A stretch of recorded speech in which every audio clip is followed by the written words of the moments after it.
Hello बच्चों, आज हम लोग साइकिल की सवारी पाठ का अभ्यास कार्य करेंगे। यहाँ पर आज की डेट लिखिए 27/1/21 और सूक्ति लिख दीजिए मनुष्य जीवन अनुभव का शास्त्र है। इसके बाद देखिए आंसर का खंड है, लेखक को कलयुग की कौन सी दो विद्याएं नहीं आती थी?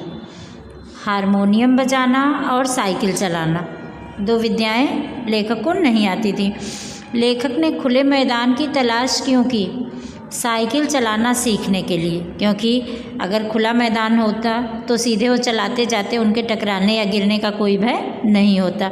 लेखक ने जंबक के 2 डिब्बे क्यों खरीदे? जंबक मतलब होता है मरहम, तो इसलिए खरीदे ताकि चोट लगने पर उसी समय इलाज किया जा सके ना, कि वो प्राथमिक चिकित्सा अपनी खुद से ही कर सकें। इसीलिए उन्होंने साइकिल चलाना सीखने से पहले ही जंबक के 2 डिब्बे खरीद लिए थे।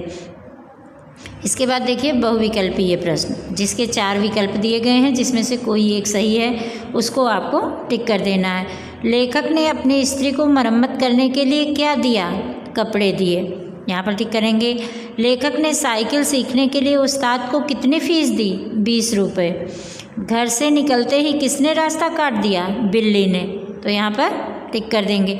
इसके बाद दूसरा और तीसरा जो है इसके आंसर कॉपी में कराए जाएंगे। इसके बाद 4th देखिए, निम्नलिखित मुहावरों का अर्थ लिखकर अपने वाक्यों में प्रयोग कीजिए। तो का खंड है, दांत पीसकर रह जाना, इसका अर्थ है क्रोध को पी जाना, मतलब बहुत क्रोध हो लेकिन उसको प्रकट ना कर पाना। वाक्य प्रयोग, जब हमारा देश परतंत्र था तब अंग्रेज़ों की यातनाओं से भारतीय दांत पीसकर रह जाते थे।